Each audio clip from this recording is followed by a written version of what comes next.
देखिए, पहले तो कह दूं कि मैं तो एक तरफ से कह सकता हूं कि बेगानी शादी में अब्दुल्ला दीवाना। मैं टीएमसी का हूं और मेरी सबसे बड़ी नेता या नेत्री, देश की सब ट्रू लीडर मासेस की सही मायने में, वो तो ममता बनर्जी हैं। और मैं ममता बनर्जी के साथ हूं, उनका हिमायती हूं, उनका समर्थक हूं, उनकी पार्टी में हूं, उनका प्रशंसक हूं। लेकिन उसके बावजूद कुछ बातों से नजरें नहीं चुराई जा सकती। आपने जो भी देश में एक क्रांतिमय यात्रा जो हो रही है, और खासकर यूथ आइकॉन राहुल गांधी की, जो आज देश में लोगों की और खासकर इस यात्रा की वजह से वो युवा पीढ़ी की इच्छा और अपेक्षा के प्रतीक हो गए हैं। आज आज उनका इमेज वो नहीं रहा जो कुछ मीडिया ने या कुछ तथाकथित गोदी मीडिया ने जो फैलाने की कोशिश की थी। कुछ लोगों के इशारे पे वो तरह तरह की बातें करते थे, पप्पू और ये वो। आज उनका बहुत ही गंभीर छवि लेकर सामने आए हैं। ऐसी यात्रा तो लगता है शायद भूतो न भविष्यतो। ये पहले ऐसी कभी नहीं हुई, और जो अगर हुई होगी तो एक हमारे फ्रेंड फिलोसफर गाइड और अल्टीमेट लीडर जो हमारे रहे लाल कृष्ण आडवाणी जी, उनकी जो रथ यात्रा, या उसके पहले बहुत हद तक देखी गई थी हमारे भारत के भूतपूर्व और अभूतपूर्व प्रधानमंत्री चंद्रशेखर जी की यात्रा जो दिखाई पड़ी थी। लेकिन राहुल गांधी की ये यात्रा बिल्कुल अद्भुत है, बिल्कुल बेमिसाल है। जिस तरह से लोग शामिल हो रहे हैं, बच्चे, बूढ़े, जवान, जहां औरतें, महिलाएं, हिंदू, मुसलमान, सब धर्म के लोग, सब मजहब के लोग, क्योंकि ये भारत जोड़ो यात्रा लेकर निकले हैं। उनका मोटो ये नहीं है कि जैसा कि जयराम रमेश हमारे विद्वान मित्र ने भी कहा है कि प्रधानमंत्री के, ऐसा नहीं कह रहे हैं वो कह रहे हैं कि हम देश को एक सूत्र में बांधना चाहते हैं, हम देश पे नफरत हटाना चाहते हैं।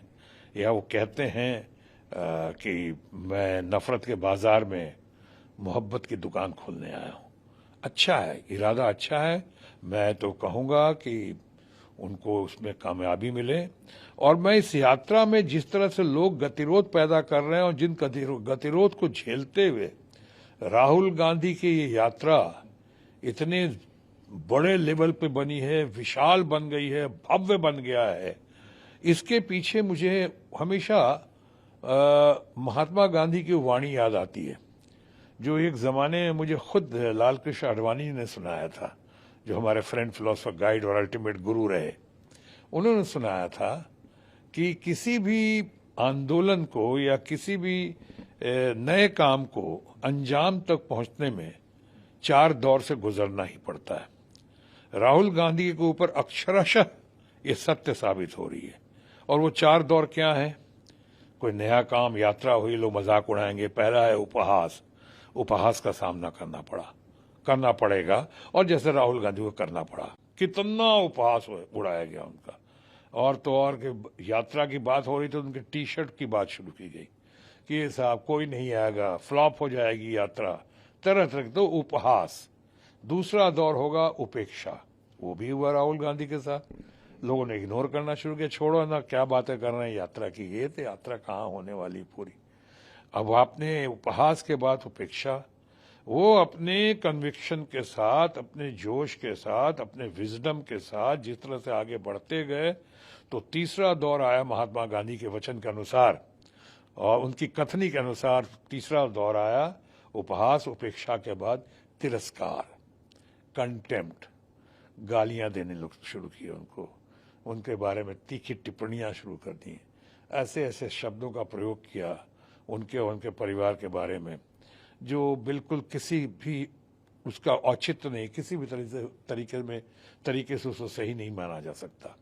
ऐसा किया तो उपहास, उपेक्षा, तिरस्कार। तिरस्कार के बाद चौथा हुआ दमन। ये महात्मा गांधी ने कहा था कि 4 दौर से गुजरना ही पड़ेगा। पहला दौर होगा उपहास, दूसरा उपेक्षा, तीसरा तिरस्कार और चौथा दमन। दमन यानी money power, man power, goon power, gun power. आपको रोको, उसको बर्बाद करो, रास्ते से विमुख कर दो, मारो, या नहीं तो कोरोना का एक नया बहाना लगा दो, कि साहब किसी तरह से इनकी यात्रा को रोको, ये तो कश्मीर तक पहुंच रही है, कन्याकुमारी से कश्मीर तक। मैं आज ममता जी के साथ हूं और ममता जी का बहुत बड़ा समर्थक हूं, ममता जी का अच्छा लेफ्टिनेंट हूं उनका। उसके बावजूद जो देश में बातें हो रही हैं उसको देखते हुए मैं कहना चाहूंगा कि चारों दौर से गुजर गए हैं ये उपहास, उपेक्षा, तिरस्कार और दमन से गुजरते हुए राहुल गांधी लाल चौक कश्मीर में, श्रीनगर में झंडा फहराने जा रहे हैं। यानी कि 4 दौर से गुजरने के बाद सम्मान उनके कदम चूमेगी या चूम रही है, इसमें दो राय नहीं है। महात्मा गांधी की बातों को राहुल गांधी ने अपनी यात्रा से, अपने संकल्प से, अपने डिटर्मिनेशन से, अपने कमिटमेंट से और अपने आत्मविश्वास से पूरा करके दिखा दिया। उपहास से सम्मान तक की यात्रा उन्होंने पूरी की और इसके लिए उनको बहुत बहुत बधाई। प्रधानमंत्री कौन होगा उसका फैसला तो भारत की जनता करेगी।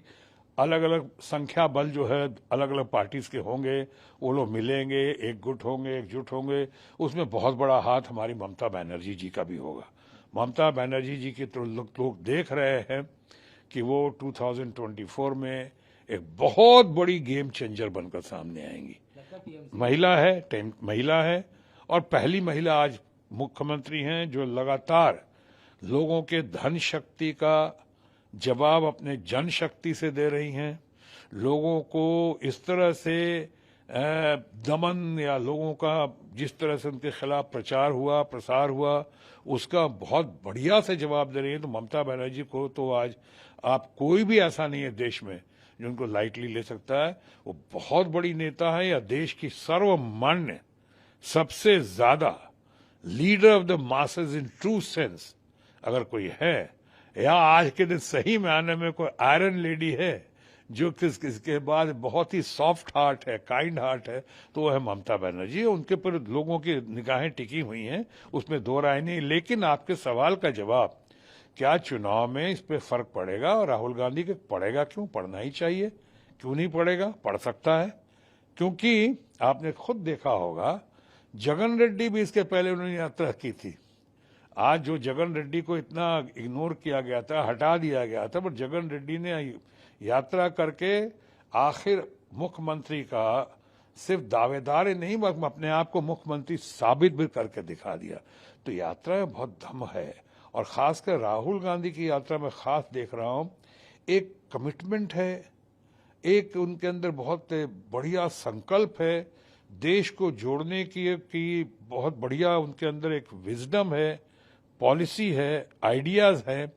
और सबसे बड़ी बात है कि उनकी ऑनेस्टी के साथ साथ उनकी यात्रा में ट्रांसपेरेंसी भी दिखाई पड़ती है, यानी सच्चाई भी है और पारदर्शिता भी है। मेरा हमेशा से मानना रहा है कि गुड एडमिनिस्ट्रेशन में या गुड पॉलिटिक्स में या गुड यात्रा में ऑनेस्टी का होना बहुत जरूरी है, पर साथ ही साथ पारदर्शिता का भी होना उतना ही जरूरी है। देखिए, मैं तो उस पर राहुल गांधी को क्यों, क्षमता क्यों नहीं है? उनके परिवार में कितने लोग बन चुके हैं और उन लोगों का देश के प्रति बहुत जबरदस्त योगदान है। आज शायद किसी पार्टी में किसी का उतना योगदान नहीं है देश की आजादी के लिए या देश के निर्माण में जितना ये राहुल गांधी का या उनके दादा का, नाना का, या पूरे परिवार का जो है आपने देखा है। आज कहना बड़ा आसान है, पार्लियामेंट में हमारे कई फ्रेंड्स हमारे पहली family party Bharatiya Janata party से उठ के कहते हैं कि क्या किया लोगों ने? कुछ नहीं किया, 70 साल में कुछ नहीं हुआ। अरे भाई, 70 साल में आईआईटी किसने दिया? आईआईएम किसने दिया? ये हमारे फौज को कहां से लेकर कहां तक हौसला अफजाई किसने की? हमारे देश को आज दुनिया का चंद कहते हैं कि हमारी कंट्री जो है, देश जो है, वो यहाँ से डेवलपिंग नेशन से डेवलप नेशन की कतार में करीब करीब खड़ा किसने किया? ये एटॉमिक पावर किसने किया? बहुत सारी बातें, हम उस पर कहने की जरूरत नहीं है। और आज जो हालात हैं, चाहे अनएम्प्लॉयमेंट का है, चाहे बेरोजगारी का है, महंगाई का है, डॉलर्स के ऊपर चले जाने का, रुपया के नीचे गिर जाने का, यानी इतनी सारी बातें हैं, बहुत सारे, चाहे हेल्थ इश्यूज हैं, चाहे ये अपना एजुकेशन में जहां तक वो जाना चाहिए था नहीं जा पा रहे हैं, या कहीं कहीं गतिरोध पैदा हो रहा है, तो इन सब बात की तो ये वही कर सकता है इनका निवारण। कारण जानना बहुत जरूरी है किसी निवारण के लिए, और कारण का निवारण कौन कर सकता है? जो आदमी सामने खड़ा हो, जिसके अंदर संकल्प हो, जिसके अंदर क्रेडिबिलिटी हो, जिसके अंदर इंटीग्रिटी हो, जिसके अंदर, तो ऐसे तो इस मामले में तो राहुल गांधी हैं, उनकी तो क्षमता है ही, क्यों नहीं बन सकते हैं। लेकिन प्रधानमंत्री बनने के लिए किसी कंपटीशन में जाने की जरूरत नहीं होती है। प्रधानमंत्री के लिए किसी खास डिग्री की भी जरूरत नहीं पड़ती है। प्रधानमंत्री तो आप जानते हैं, जब के पास संख्या बल हो, लोग मिल जाते हैं तो बना देते हैं। अगर राहुल गांधी हो, चाहे ममता जी हैं, चाहे जो भी हमारे लोग सामने आ जाए हैं और आएंगे, उनके ऊपर, उनके साथ कितनी संख्या बल है, कितने पार्टीज का सपोर्ट है और कितने नंबर्स हैं उसके साथ, उसके आधार पर ही फैसला होगा। इसलिए मैंने शुरू में कहा था, प्रधानमंत्री बनने का फैसला भारत की जनता करेगी।